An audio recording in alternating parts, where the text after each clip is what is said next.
ఇప్పుడు పుట్టిన బిడ్డను కూడా నేను చంపినట్లుగా తను భావిస్తోంది. ఇంక్యుబేటర్లో ఉన్న బిడ్డని చెమిలి చేతికిస్తే మార్పు వస్తుందని నేను అనుకుంటున్నాను.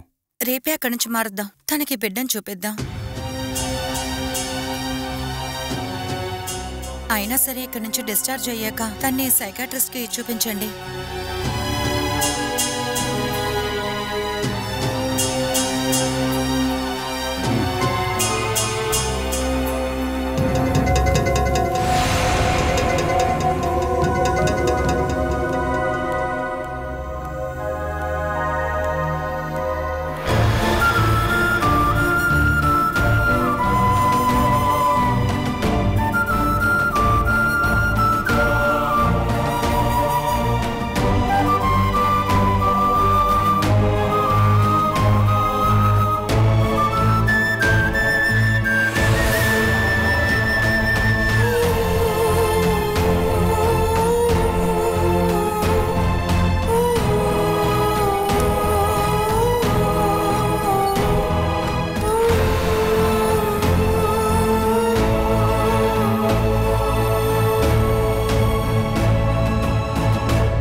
నువ్వేంటి రావట్లేదా? లేదా నీకు తెలిసిన వాళ్ళు ఇంకెవరైనా వస్తున్నారా?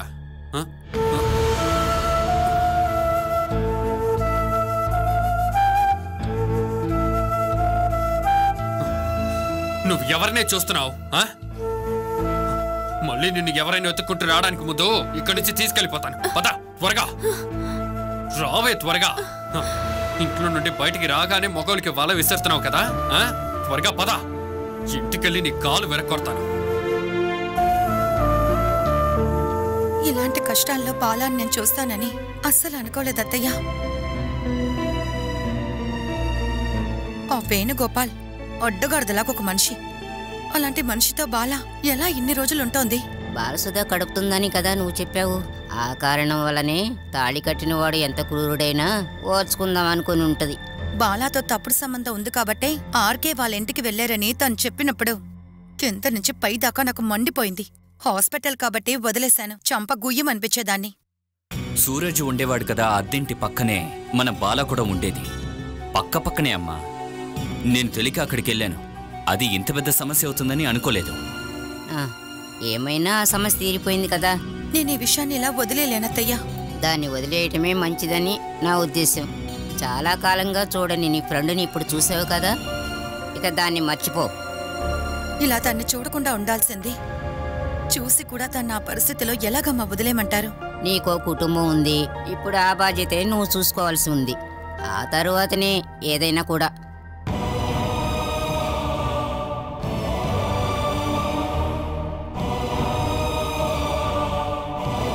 ఇలాంటి సమయంలోనే కదా ఆర్కే బాలాకి హెల్ప్ కావాలి. నువ్వు చెప్పిన దాన్ని బట్టే బాల ఎవరో నాకు తెలుసు. ఒకప్పుడు సూరజ్ తనని పెళ్లి చేసుకుందాం అనుకున్నాడు. ఒకవేళ ఆ పెళ్లి జరుగుంటే సూరజ్ జీవితంలోకి ఇన్ని సమస్యలు వచ్చేవి కావని నువ్వనుకుంటున్నావు. సూరజ్ అనే జీవితం మాత్రం కాదు, మనం చూసాంగా బాల జీవితం కూడా నరకంగానే ఉందనిపిస్తోంది. ఎక్కువ చూసినా 3 నిమిషాలు, ఆలోగా మనకు అర్థమైంది కదా వేణుగోపాల్ ఎలాంటి వాడని. సూరజ్ బాల ఒకరికొకరు ప్రేమించారు, కానీ ఇద్దరూ చేరలేకపోయారు.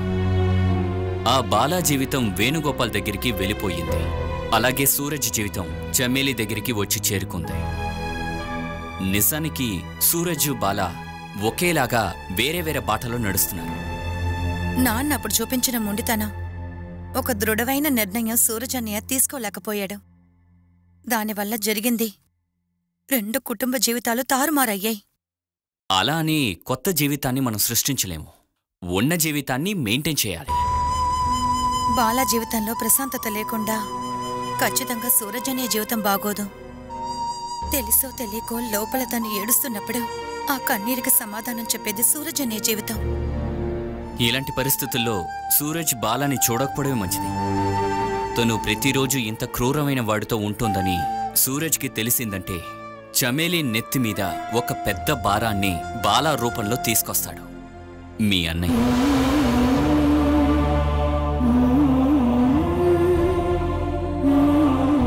ప్రస్తుతానికి బాలా హాస్పిటల్లో ఉన్న సంగతి మీ అన్నయ్యకి తెలియకూడదు. మనం తెలియజేసి తన జీవితంలోకి కొత్త కష్టం తీసుకురాకూడదు.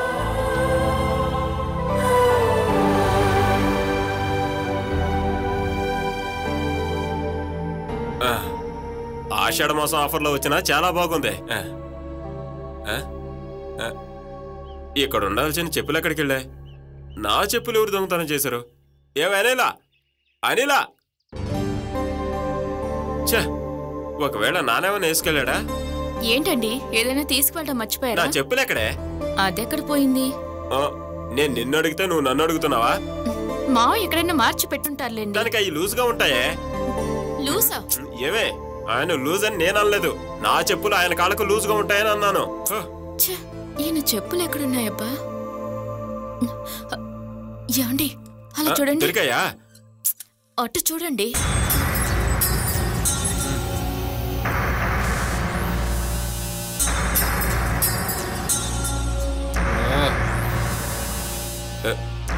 ఏ, నువ్వే కదా డెలివరీ అయిపోయి ఉంటుందన్నావు, కానీ పొట్టం చూస్తే అలా తెలియట్లేదే. త్వరగా నడు, మెల్లగా నడుచుకుని వస్తాను.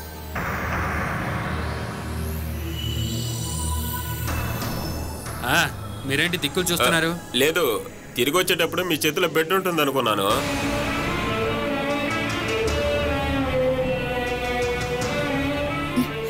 ఏం జరిగిందో చెప్పు బాలా. దీనికి ఇంకా డెలివరీ డేట్ రాలేదంట, అందుకే తిరిగి తీసుకొచ్చాను. ఇప్పుడేంటి? వాళ్ళక ఇప్పుడే మేము హెల్త్ సెంటర్ లో కనుక్కున్నాము. వాళ్ళే చెప్పారు సిటీలో ఉన్న హాస్పిటల్ కి తీసుకెళ్ళామని. ఇప్పుడు ఎలా ఉన్నారక్క? అంతా ముందున్నట్టే ఉంది.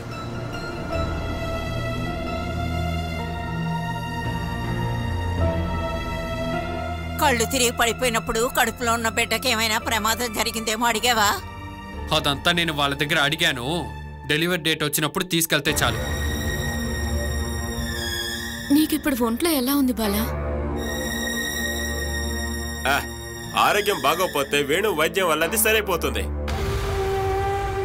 ఎందుకు బాలక త్వరగా వచ్చేసారు? ఇంకా కొన్ని రోజుల్లో హాస్పిటల్లో ఉండి రెస్ట్ తీసుకోవచ్చు కదా. అది నిర్ణయించడానికి నువ్వెవరే? దీనికి ఎక్కడ ట్రీట్మెంట్ ఇవ్వాలో నాకు తెలుసు. వచ్చేసింది బాలంట. రావే. దాని పేడ విరగడైందేమో అనుకున్నా, శనిలా మళ్ళీ దాపరించింది. చూడండి, ఇద్దరు కలిసి చెప్తున్నా, కడుపుతో ఉంది కదా అని దానికి వెళ్ళి సాయం చేయకండి. అలా చేశారే అనుకో, కోడళ్ళను కూడా చూడకుండా బయటికి గెంటేస్తా. ఏదో మొహాలు వేసుకుని తాగలంటారు. తర్వాత మీ ఇద్దరికి బయటికి వెళ్ళాలన్న ఆశ ఉందా ఏంటే? అయ్యో, నేను ఊరికే అడిగాను అంతే. కోపంగా చూస్తున్నాను.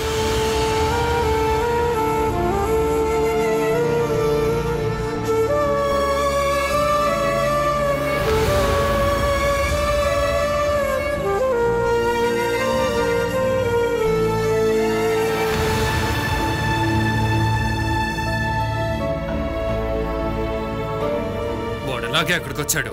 ఎవరు? నీ ఫ్రెండ్ మొగుడని చెప్పి అక్కడికి ఒకడు వచ్చాడే. నాకు తెలీదండి. ఆయన అదే మొదటిసారి నేను చూడలేదు. లేదు, అంతకు ముందే వాడికి నీకు సంబంధం ఉంది. మన అద్దెన్న ఇంటికి కూడా వాడు ఒకసారి వచ్చాడు. నేను అక్కడ ఉండడం చూసిన వెంటనే ఇల్లు మారిపోయి వచ్చానని వెళ్ళిపోయాడు. ఆ రోజే నోట్ చేసి పెట్టానే. ఎవడే వాడు? చెప్పవే. నన్ను నమ్మించాలని చెప్పి వాడితో ఒక అమ్మాయి తీసుకొచ్చి తను వాడి భార్య అని చెప్పాడు కదా. నువ్వు హాస్పిటల్కి వస్తున్నావని వాడికి తెలిసింది. కళ్ళు తిరిగిపోయినట్టు నటించావేమో అని అనుమానంగా ఉంది. హాస్పిటల్కి వెళ్ళిన వెంటనే వారితో కలిసి తప్పించేసుకుందాం అనుకున్నావా ఏంటి? చెప్పవే, చెప్పవే. ఇదంతా మీరు ఎలా ప్లాన్ చేశారు? రహస్యంగా ఎక్కడైనా మొబైల్ ఫోన్ పెట్టుకున్నావా? నువ్వు చెప్పవు, కానీ నాకు తెలుసు. నటిస్తున్నావేంటే?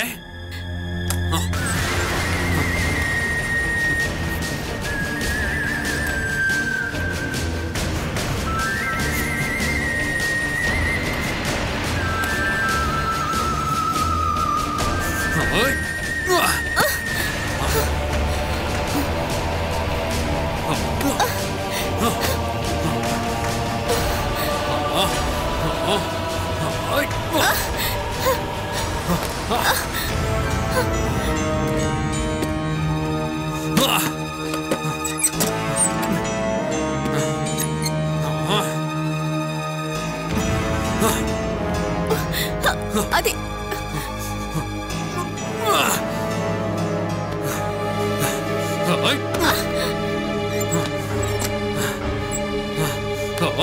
చెప్పవే, నీ దగ్గర మొబైల్ ఉందా? ఎక్కడే దాచిపెట్టావు? చెప్పవే, లేదంటే నువ్వు హాస్పిటల్లో ఉన్నావని వాడికెలా తెలిసిందే? ఓ, ఇన్ని రోజులు నీకు సాయం చేయడానికి మనోజ్ మాత్రమే ఉన్నాడు అనుకున్నాను. ఇప్పుడు అర్థమయ్యింది, ఊర్లో నీకు సాయం చేయడానికి చాలా మంది ఉన్నారని. ఈరోజు వచ్చినవాడు ఎక్కడే ఉన్నాడు? అసలు వాడు పనేంటే? ఇవన్నీ మీ అనుమానమే కదా.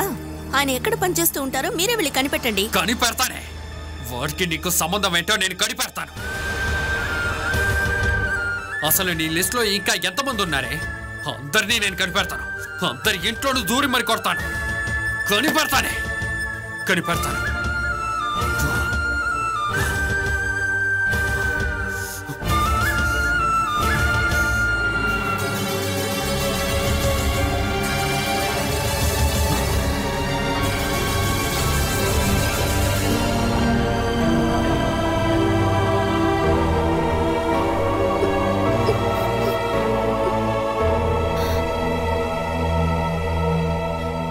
మేడం లేవండి, మీరెదురు చూస్తున్న వాళ్ళు వచ్చేసారు.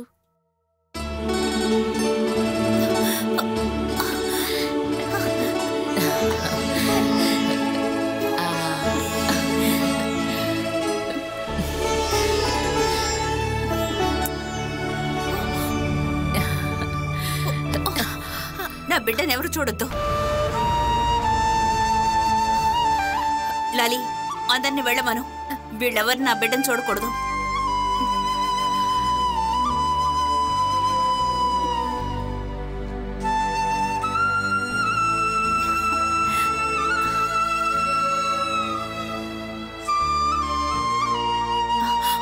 ఇది నా బిడ్డ, నాకు మాత్రమే సొంతం.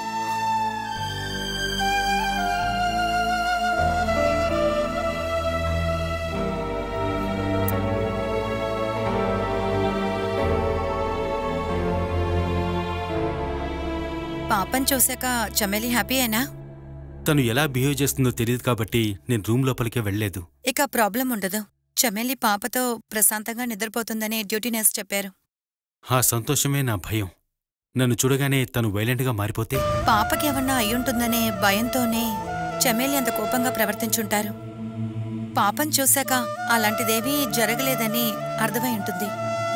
ఇక సమస్య రాదు. మీరు కూడా పాప దగ్గరికి చమేలి దగ్గరికి వెళ్ళండి. నాకు తెలిసి ఇన్ని రోజులు మీ దగ్గర ఇలా ప్రవర్తించినందుకు క్షమాపణ అడిగినా అడగచ్చు. ఒక డిజార్డర్ పర్సనాలిటీ ఇంత త్వరగా మామూలు స్థితికి వస్తుందంటే మీరు నమ్మగలరా? ఖచ్చితంగా రావచ్చు. ఒక అమ్మాయిగా ఆలోచిస్తే తన లైఫ్లో చిన్న విషయమేమీ జరగలేదు. డెలివరీ ద్వారా ఆడవాళ్లకున్న ఎన్నో హెల్త్ ఇష్యూస్ అన్నీ నయమయ్యాయి. ఈ మనోవ్యాధి కూడా అలాగే నయమవ్వచ్చు కదా. ఇది ఒక నార్మల్ డెలివరీ కాదుగా మేడం. డెలివరీ టైంలో అనుభవించే ఎటువంటి వేదనైనా సరే సిజేరియన్ చేసిన తర్వాత ఆ అమ్మాయి దాటి వెళ్ళదుగా. నొప్పి లేకుండా ఒక మత్తు స్థితిలో ఒక బిడ్డ ఈ ప్రపంచాన్ని చూసింది. ఇక్కడ మీరు చెప్పినట్లుగా ఎలాంటి మార్పు జరగదు. చమేలి ఒక తల్లి కదా సూరజ్, అదే ఇప్పుడు పెద్ద మార్పు. ఇన్ని రోజులు తన కడుపులో ఉన్న బిడ్డని ఇప్పుడు చేతిలో తీసుకున్నప్పుడు తను మనస్ఫూర్తిగా అనుభవించే సంతోషమే చమేలిని నయం చేసే మెడిసిన్. మీరు వెళ్ళి చూడండి. ఒక అమ్మకున్న సంతోషం తన మొహంలో చూడొచ్చు. నన్ను చూశాక తన మనశ్శాంతి పోతుంది. మునుపట్లాగే చమేలి నాతో నడుచుకుంటుంది అనంటే అది నేను తట్టుకోలేను మేడం. ముందు మీ మైండ్ని మీరు కరెక్ట్ చేయండి. భార్య మీకోసం వెయిట్ చేస్తుందని నమ్మండి. ఇంకా తన మనసును బాధ పెట్టే ఆ నిమిషం అదే ఇప్పుడు నా మనసులో మెదులుతోంది. మీరెంత సెన్సిటివ్గా ఉంటారని అస్సలు అనుకోలేదు. నాతో రండి, మనమిద్దరం కలిసి వెళ్ళి దాన్ని చూద్దాం. ఏంటి అది కుదరదా? వీలవుతుంది. ఇప్పుడు రేపే డిశ్చార్జ్ చేసేయచ్చు. ఒక వారం మెడిసిన్స్ వాడండి. 1 వీక్ తర్వాత చెకప్కి తీసుకురండి.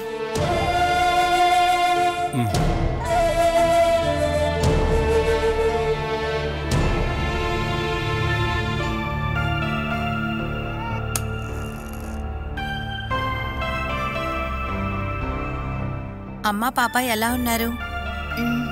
పాపని చూసాకైనా సంతోషమా? అది మొహంలో చూస్తేనే తెలుస్తోంది. సూరజ్,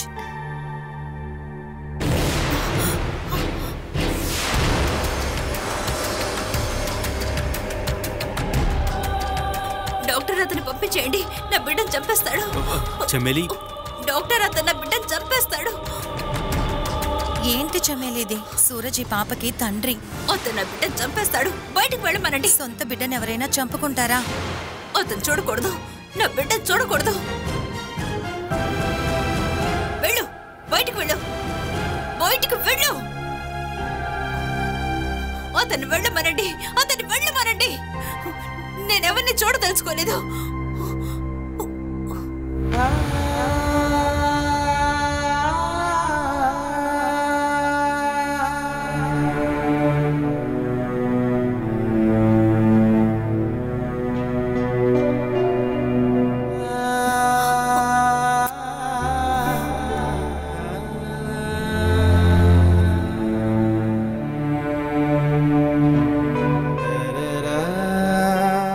నేనివ్వను, ఎవరికి నేనివ్వను.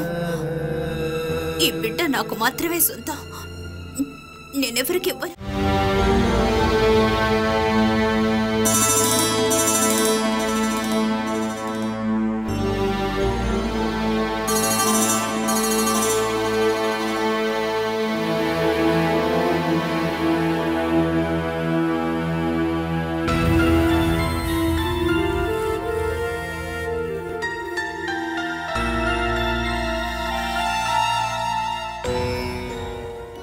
నీకు నొప్పిగా ఉందా నానా? పర్లేదు, నువ్వు భయపడకు. నాన్నకి ఏమీ కాలేదు. ఒక చీమ కుట్టంత నొప్పి అంతే.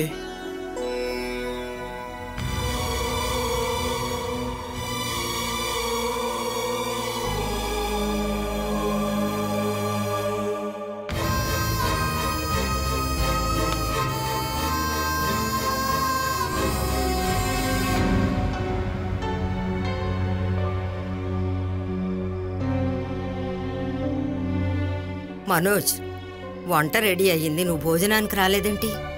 నాకు వద్దమ్మా, ఆకలికి లేదు. కావలసిన వాళ్ళు సడన్ గా దూరం అయితే మనం నష్టపోయేది తన తోడు మాత్రమే కాదు, మన ఆశలు కూడా. మీరు చెప్పినందుకే ఇన్ని రోజులు అడ్జస్ట్ చేసుకున్నాను. 2 రోజుల తర్వాత హరి కూడా తిరిగి వెళ్ళిపోతాడు. ఇప్పుడు దాకా జయ ఇంటి నుంచి కాంప్రమైజ్ అయిన ఒక మాటన్నా ఇక్కడికి వచ్చిందా చెప్పు? హరి వెళ్ళడానికి రెడీ అవుతూ ఉంటాడు. దివ్య పొద్దున్నే ఫోన్ చేసింది. జయోధన ప్రవర్తన చూస్తుంటే అన్నయ్యతో కలిసి ఉండడం ఇష్టం లేదనిపిస్తోంది అంది. తనకి ఏ టెన్షన్ ఉండదు. అమ్మ, నాన్న, తమ్ముడు అని అందరు తనతోనే ఉన్నారుగా. మొగుడు లేకపోయినా బతకొచ్చనే నమ్మకం ఉంటుంది. హరి వెళ్ళిన తర్వాత తిరిగి వద్దాం అనుకుంటుందో ఏమో. లేదంటే తిరిగి మళ్ళీ వెళ్ళాలి కదా. మీరు తనకు సపోర్ట్ చేయకండి అమ్మా. తన గురించి నాకు తెలుసు. ఎంత పెద్ద గొడవలు జరిగినా సరే నేను మళ్ళీ తన దగ్గరికే వెళ్తానని తనకు బాగానే తెలుసు. గాలి ఇప్పుడు తన పక్కన ఉంది కదా, అదే నా కూతురు. ఇక మనసారా తన కూతుర్ని తీసుకొస్తుందని ఏ నమ్మకం లేదు నాకు. నేను రేపు ఎక్కడికి వెళ్దామని డిసైడ్ అయ్యాను. మా ఇక మీరు ఏమీ మాట్లాడకండి. లాస్ట్ టైం మీరు చెప్పింది విన్నాను, కామ్గా ఉన్నాను. దానివల్ల ఏ ప్రయోజనం లేదు. ఇక నేను చూసుకుంటాను. రేపు అక్కడికి వెళ్తున్నాను. నా కూతుర్ని నేను తీసుకొస్తానంతే. మనో, నువ్వు తొందరపడి ఏమీ చేయకు బాబు. లేదమ్మా, దీంట్లో ఏ తొందరపాటు లేదు. ఇది తండ్రి ఒక హక్కు. జయ మాత్రం కాదు, అక్కడ ఎవరు ఆపినా సరే నా కూతురిని నేను తీసుకొస్తాను.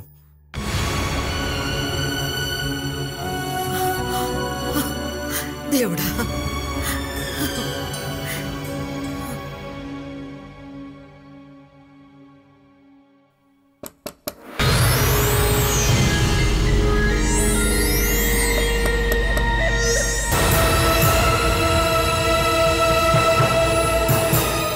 కొన్ని సమయాల్లో నేను బాలాకి హెల్ప్ చేయడం అనేది నిజమే. అది జయ చెల్లి అవటం వల్లే. అది కాకుండా బాలా అనే అమ్మాయి మీద నాకు మర్యాద ఎక్కువ. బాలా విషయాన్ని చూసుకోవడానికి హస్బెండ్ ఉన్నాడు, లేదా అమ్మా నాన్న ఇంట్లో వాళ్ళు ఉన్నారు. వాళ్ళకి లేని దయ మీరు చూపించక్కర్లేదు. ఎక్కడికి పోయింది నీ దయా, కరుణ ఇవన్నీ ఇన్ని రోజులు?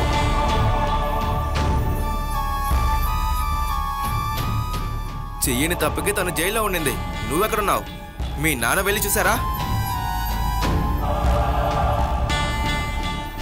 వాళ్ళ ఇంట్లో వాళ్ళు తను ఒక కుక్కలాగా షెడ్లో ఉంచినప్పుడు ఏంటని అడుగుదామని ఎవరికైనా అనిపించిందా? చెప్పండి.